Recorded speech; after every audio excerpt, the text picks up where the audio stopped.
What if I told you that 2 short verses in the Bible could completely change how you see your relationship with God, from anxiety and striving to peace and joy? Friend, today we're diving into a passage that will show you what it truly means to be secure, forever secure, in Jesus Christ.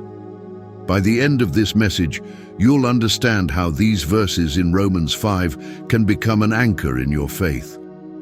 Something you come back to again and again when life gets confusing or hard. Let me ask you, have you ever struggled to feel at peace with God? Maybe you've wondered, am I doing enough? Is God still pleased with me? If that's you, I'd love for you to share your thoughts in the comments. Let's walk through this together. A few years ago, I sat across the table from a man who had tears in his eyes and guilt on his shoulders. He told me, "I try to do better. I go to church. I read my Bible. But I never feel good enough for God. It's like I'm on a treadmill that won't stop." I paused. I could feel his heartache, and I gently asked him, "What if I told you that being right with God doesn't depend on how hard you run, but on who you're trusting?" That question stopped him cold. His jaw tightened, and then quietly he whispered, "I don't think I've ever really understood that." Friend, have you? Let's read Romans 5, 1 through 2 together. "Therefore, having been justified by faith, we have peace with God through our Lord Jesus Christ, through whom we also have obtained our introduction by faith into this grace in which we stand. And we celebrate in hope of the glory of God." Let's slow down and sit with this passage for a moment. These 2 verses, Romans 5, 1 through 2, carry such weight, such beauty, that we'd be wise not to rush past them. They're a turning point in Paul's letter to the Romans, marking a shift from how we're made right with God to what that righteousness brings into our lives. It begins with the word "therefore." And whenever you see that word in Scripture, it's pointing back to what came before. Paul has just spent 4 chapters building a rock-solid case that we are justified, declared righteous before God, not by our works, not by our moral effort, not by religious rituals, but solely through faith in Jesus Christ. In chapter 4, he used Abraham as the prime example. Abraham wasn't made right with God because of what he did, but because of whom he trusted. So now, Paul turns the corner and says, "Because we have been justified by faith, here is what we now possess." And friend, it's breathtaking. Having been justified by faith, we have peace with God through our Lord Jesus Christ. That word "justified" is a legal term. Picture yourself standing in the courtroom of heaven. The judge is holy and perfect. The evidence of your sin is undeniable. But then Jesus steps in, not as your defense attorney, but as your substitute. Because of what he did on the cross, the gavel comes down, and the verdict is in, not guilty, righteous, accepted, free. And the result? Peace with God. Not just peace from God, not just a peaceful feeling. This is objective peace, a total end to hostility. The war is over. The divide is gone. You are no longer God's enemy. You are his beloved child. Paul echoes this truth in Colossians 1:21-22, reminding us that though we were once alienated, we are now reconciled by Christ's death to be presented holy and blameless before him. And don't miss the phrase, "through our Lord Jesus Christ." This peace wasn't achieved through our effort. It was purchased through his sacrifice. As Isaiah 53 verse 5 declares, "The punishment that brought us peace was upon him." On the cross, Jesus took the full weight of God's wrath so we could receive the full embrace of his grace.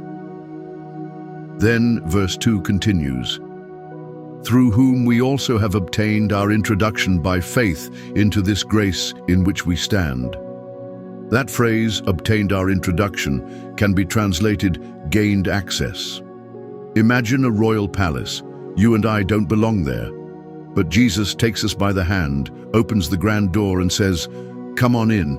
You belong here now. My Father is your Father." We now stand in grace, and that word stand is important. We are not tiptoeing, not holding our breath, not worried about losing our footing. This is firm, unshakable ground, rooted in Christ, not ourselves. Ephesians 2:8-9 reminds us that this salvation is by grace through faith, not from ourselves. It is the gift of God. And then Paul adds the crescendo, and we celebrate in hope of the glory of God. We don't just survive this Christian life, we rejoice. Why? Because our future is secure. One day we will see and share in the glory of God, not just as spectators, but as sons and daughters. Romans 8:18, 1 John 3:2. That's not wishful thinking. That's a living, breathing hope. Let me ask you something personal. What are you standing on today? Your good works? Your reputation? Your bank account? Your popularity? Imagine standing on a frozen lake. If the ice is thin, it doesn't matter how confident you feel, you'll fall through. But if the ice is thick and solid, you can walk, run, even dance on it. Jesus is that unbreakable foundation. He is grace solidified. He won't crack beneath you. So let me ask, will you trust him? Now that we understand what we have in Christ, how do we live like it? Stop striving. If you are already justified, then stop trying to earn what has already been freely given. Rest in the finished work of the cross. Lean into peace. When anxiety strikes or guilt tries to creep in, speak truth to your heart. I have peace with God through Jesus. Let that anchor your soul. Celebrate hope.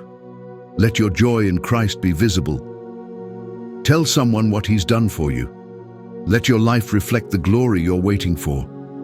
Don't just believe these truths, stand in them. I remember a season in my life when I felt like I had to keep performing for God. I was busy doing ministry, helping others, but inside, I was tired. One night, I opened Romans 5, and that phrase hit me like a wave. We have peace with God. It was like God was whispering, "You're already mine. You don't have to keep trying to impress me." That moment changed how I relate to the Lord.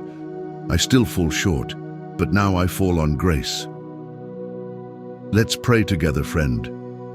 Father, you are so kind, so holy, and so full of mercy. You are the God who brings peace where there was once conflict, who offers grace where there was once guilt. You are the one who justifies the undeserving and opens the door of your presence to those who once stood far off. We praise you for being a God of immeasurable love and unshakable righteousness. Lord, we confess how often we forget what you've already done for us. We strive when we should be resting. We worry when we should be trusting. We try to earn what you've already freely given through Jesus. Forgive us for the times we've treated your grace like something fragile or believed the lie that we still have to prove our worth to you. Help us, Father, to stop carrying the guilt you already nailed to the cross. Thank you for the cross. Thank you for the peace we now have with you through Jesus Christ. Thank you that we are no longer enemies but beloved children. Thank you for grace that doesn't shift with our emotions or performance. Grace that we can stand on, lean into, and live from. And thank you for the glorious hope we have that one day we will stand in your presence and see your glory with our own eyes. That truth gives us strength for today and joy for tomorrow. Father, I pray for my dear friend listening right now. Help them stand firmly in your grace. When the voices of doubt come, when shame whispers, when fear rises, remind them of what is already true. They are justified by faith, and they are at peace with you. Strengthen their heart to rejoice in hope, even in hard times. Let this truth settle deep into their soul and shape how they live today. And Father, I lift up anyone listening who doesn't yet know you. Right now, would you stir their heart and to show them their deep need, not for more effort, but for a Savior? If that's you, friend, you can pray something like this. Lord Jesus, I believe you died for me. I believe you rose again. I need your peace. I need your forgiveness. I surrender. Come into my life. Make me new. I trust in you alone to save me. Father, thank you for every heart you're drawing home. Thank you for never turning away a soul that comes to you in faith. We pray all of this in the mighty, beautiful, saving name of Jesus Christ. Amen. Before you go, friend, if today's message helped you understand God's grace more clearly or brought peace to your heart, would you do me a small favor?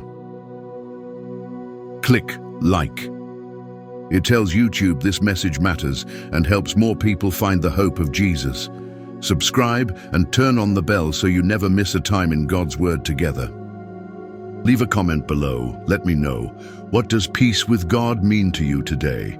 I read everyone, and I'd love to pray for you. And if you prayed to trust Jesus for the first time today, welcome to God's family. Please let me know so I can celebrate with you and encourage you on your new journey of faith. Let's keep walking together, one verse, one day, one step at a time. I'll see you in the next video.